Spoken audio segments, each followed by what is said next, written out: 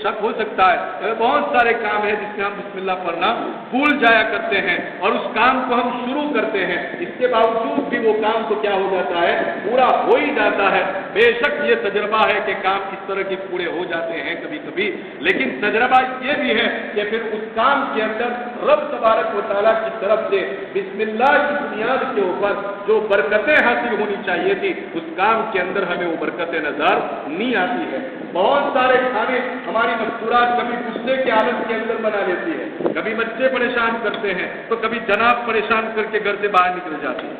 اور عین اس موقع کے اوپر وہ کھانا پکا رہی ہوتی ہے اور غصے کے موقع کے اوپر اس کو یاد رہتا نہیں ہے کبھی کبھی تو وہ بسم اللہ پڑھنا بھول جایا کرتی ہے، مگر اس کے باوجود بھی کھچڑی تو تیار ہو ہی جاتی ہے،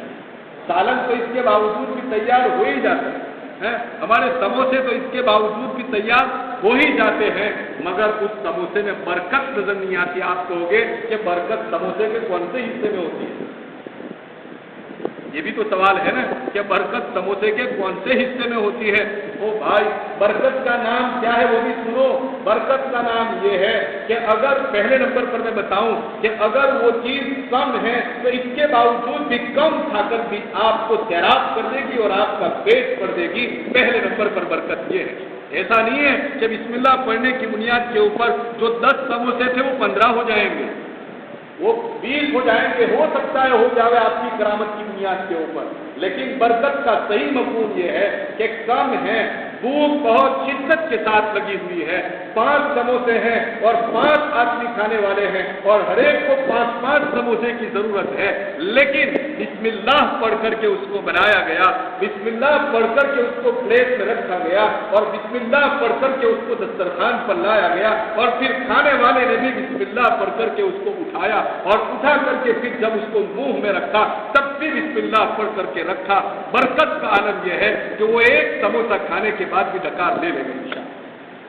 یہ ہے تجربے کی باتیں ہیں، کئی مرتبہ اس طرح کی چیزیں سامنے پیش آ جاتی ہے، ایک کٹورا سالن کا موجود ہوتا ہے اور ایک وہ روٹیاں ہوا کرتی ہے، مگر کئی آدمیوں کے لیے وہ کیا ہو جاتا ہے، کافی ہو جاتا ہے۔ کیوں؟ اس لیے کہ میرے اللہ کا نام اس کے اوپر لیا گیا ہے، میرے رب کا اس کے اوپر نام لیا گیا ہے، اس لیے برکتیں بسم اللہ کی ضرور بھی ضرور انسان کو حاصل ہو کر کے رہتی ہے۔ پھر برکتوں کا اگر آپ مزید معلوم کرنا چاہیں کہ برکت کس طرح سے ہم معلوم کر سکتے ہیں، یاد رکھو جس کھانے کے بعد اگر کسی طرح کی عبادت کی توفیق مل گئی، سبحان اللہ پڑھنے کی توفیق مل گئی، 2 رکعت نماز پڑھنے کی توفیق مل گئی، تو سمجھ لیجئے کہ وہ اسی برکت والے کھانے کا اثر ہے کہ جس کھانے کے بعد ہمیں اللہ یاد آ گیا۔ اگر اس کھانے کے اندر برکت نہ ہوتی تو اللہ یاد نہ، لیکن اللہ یاد آیا، یہ دلیل ہے اس بات کی کہ جو کھانا ہم نے کھایا تھا وہ بہت ہی برکت والا کھانا کھایا تھا، حلال کا کھانا کھایا تھا، حلال کے کھانوں کے اندر برکتیں ہوا کرتی ہے۔ بسم اللہ پڑھ کر کے جو کھانے کھائے جاتے ہیں رب تبارک و تعالیٰ اس کے اندر ضرور بھی ضرور برکتیں نازل فرما دیتے ہیں۔ اسی کے اوپر ایک روایت مجھے یاد آئی، حضرت جابر بن عبداللہ رضی اللہ تعالیٰ فرماتے ہیں کہ جب بسم اللہ الرحمن الرحیم کو اللہ تبارک و تعالیٰ نے آسمان سے اتارا، بتایا نا ابھی، بسم اللہ الرحمن الرحیم کو جب رب تبارک و تعالیٰ نے آسمان سے اتارا تو بہت ساری تبدیلیاں دنیا میں وجود میں آئی، بہت ساری تبدیلیاں ہوئی۔ ان میں سے پہلی تبدیلی ادھر بسم اللہ کا نزول ہو رہا ہے اور ادھر یہ جو بادل ہے نا وہ مشرق کی طرف دوڑنا شروع کر دیتے ہیں، یہ بادل ادھر کو مشرق کی طرف دوڑنا شروع کر دیتے ہیں، اور جو ہوائیں چل رہی تھی بسم اللہ کے نازل ہونے کے وقت اللہ تبارک و تعالیٰ نے ان ہواؤں کو پرسکون بنا دیا، وہ اپنی جگہ کے اوپر ٹھہر گئے، اور جتنے بھی جانور تھے وہ جانور اپنے اپنے کاموں کے اندر مشغول تھے۔ بسم اللہ کے نازل ہونے کی بنیاد کے اوپر وہ تمام کے تمام جانور کانوں کو کھڑے کر کے ٹھہر گئے اپنی جگہ کے اوپر، گویا کہ کوئی چیز نازل ہو رہی ہے اور وہ بھی اس چیز کو سننا چاہتے ہیں۔ وہ جانور بھی اپنے کان کھڑے کر کے کھڑے رہ گئے، ٹھہر گئے، اور چوتھے نمبر کے اوپر ایک دم سے سمندر خاموش تھا۔ بسم اللہ الرحمن الرحیم جب نازل ہوئی تو اسی خاموش سمندر کے اندر ایک عجیب و غریب طوفان پیدا ہوا، اسی خاموش سمندر کے اندر ایک دم سے طغیانی پیدا ہو گئی، سرکشی پیدا ہو گئی اور وہ بھی ٹھاٹھے مارنے لگا۔ جابر بن عبداللہ فرماتے ہیں کہ پھر نبی پاک علیہ الصلوۃ والسلام نے گویا ارشاد فرمایا کہ اللہ تبارک و تعالیٰ نے قسم کھا کر کے فرمایا کہ میری عزت اور میرے جلال کی قسم، میری عزت اور میرے جلال کی قسم، جس انسان نے بھی کسی کام کے اندر بسم اللہ الرحمن الرحیم پڑھا، میں اپنی عزت اور اپنی جلال کی قسم کھا کر کے کہتا ہوں کہ میں ضرور بھی ضرور اس کام کو برکتوں سے پڑھوں۔ اللہ تبارک و تعالیٰ عزت و جلال کی قسم کھا کر کے فرما رہے ہیں، کتنا زبردست۔ اس کو قسم کھانے کی کوئی ضرورت نہیں، اس کو قسم کھانے کی کیا ضرورت ہے؟ وہ تو بادشاہ کا بادشاہ ہے، قسم تو اس لیے کھانی پڑتی ہے کہ کہیں وہ ناراض نہ ہو جائے تو بندے قسم کھاتے ہیں کہ واللہ اللہ کی قسم کھا کر کے بات نہیں کہتا۔ اس کو قسم کھانے کی کیا ضرورت ہے؟ مگر اس کے باوجود بھی تاکید پیدا کرنے کے لیے، بندوں کو اعتماد دلانے کے لیے اور اس بات کا یقین پیدا کرنے کے لیے کہ ہاں ایسا ہوگا، ضرور ہوگا، ضرور ہوگا، اگر نہیں نظر آتا ہے تو کر کے دیکھو، ضرور بھی ضرور یہ کام ہونے والا ہے۔ تو کیا قسم کھائی اللہ نے کہ جو شخص بھی بسم اللہ پڑھ کر کے اپنا کوئی کام شروع کرے گا، میری عزت اور میرے جلال کی قسم کہ میں ضرور بھی ضرور اس کھانے کے اندر برکتیں نازل کروں گا۔ ارے بسم اللہ کی برکت کے بارے میں آپ جاننا چاہتے ہو؟ بسم اللہ الرحمن الرحیم یہ اللہ کا نام ہے۔ بسم اللہ الرحمن الرحیم یہ اللہ کا وہ نام ہے۔ حضرت عثمان ابن عفان رضی اللہ تعالیٰ عنہ صحابی رسول نورین، نبی پاک علیہ الصلوۃ والسلام کی دو بیٹیاں، نبی پاک علیہ الصلوۃ والسلام کی دو نور نظر، دو نقطے جگر حضرت عثمان ابن عفان رضی اللہ تعالیٰ عنہ کے نکاح میں ہیں۔ انہوں نے ایک مرتبہ پوچھا یا رسول اللہ صلی اللہ علیہ وسلم یہ بسم اللہ الرحمن الرحیم کیا ہے؟ یہ ہر جگہ کے اوپر پڑھا جاتا ہے،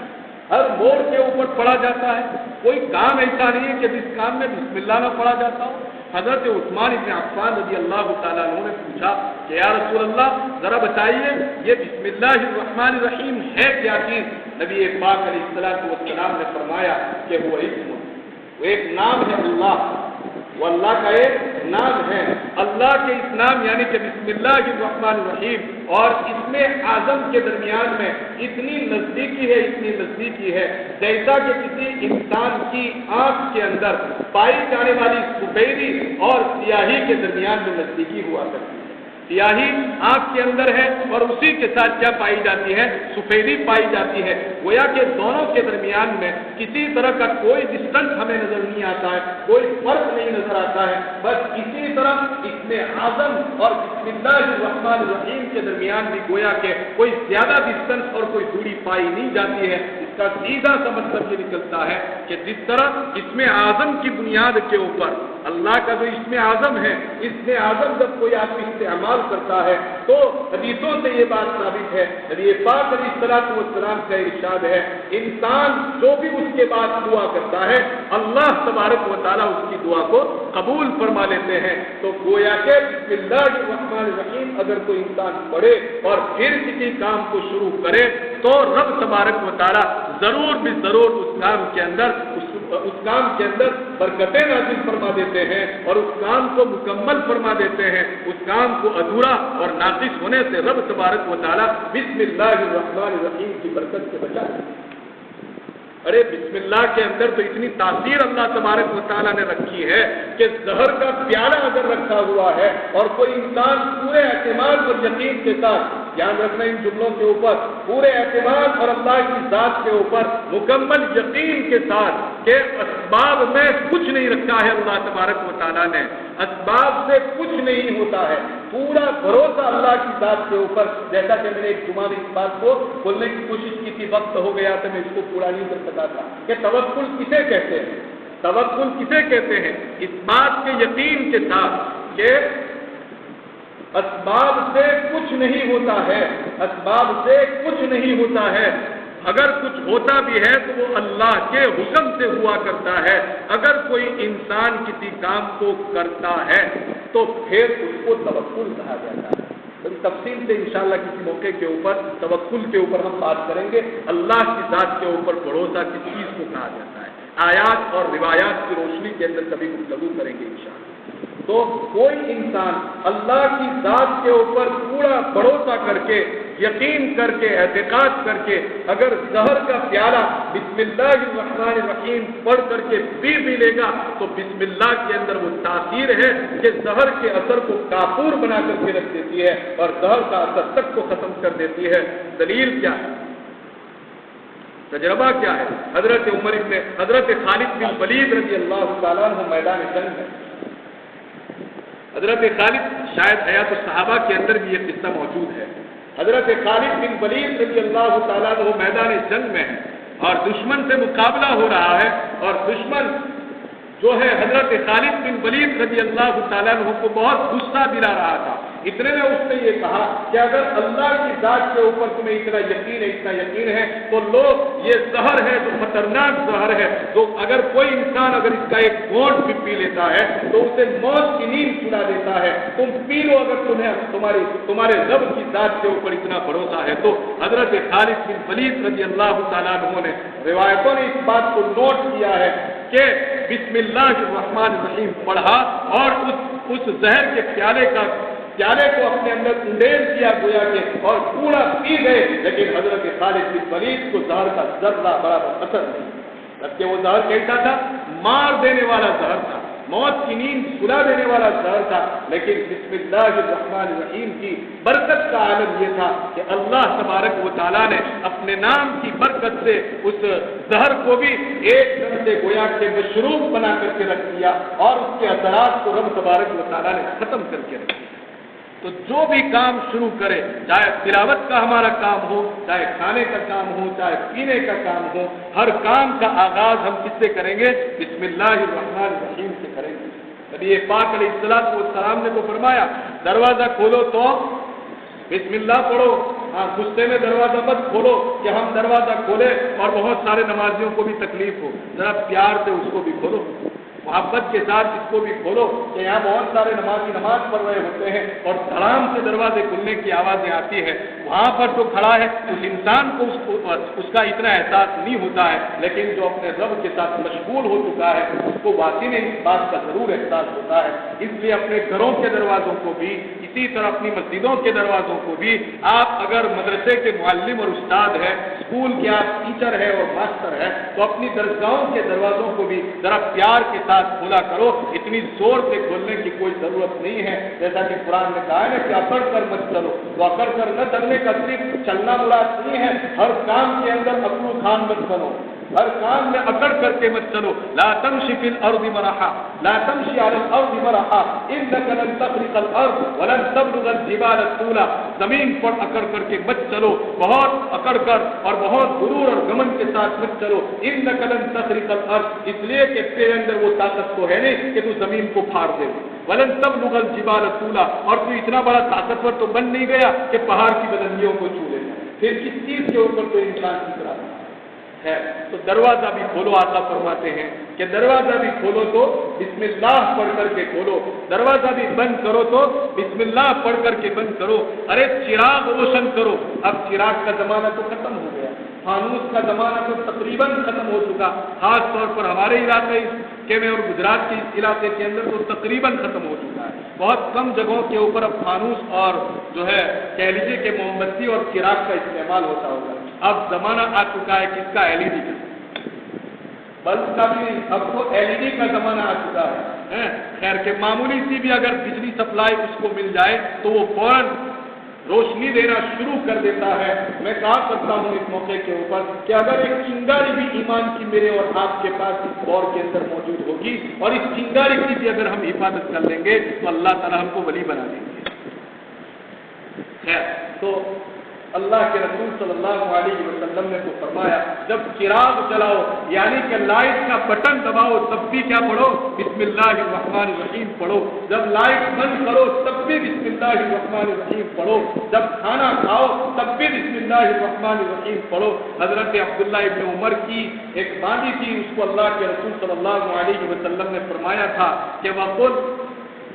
بسم اللہ، کھانا جب شروع کرے تو بسم اللہ پڑھ کر کے کھا، اور پھر وقل بیمینک، اپنے دائیں ہاتھ سے کھا۔ اس طرح کے جملے اللہ کے رسول صلی اللہ علیہ وسلم نے ارشاد فرمائے۔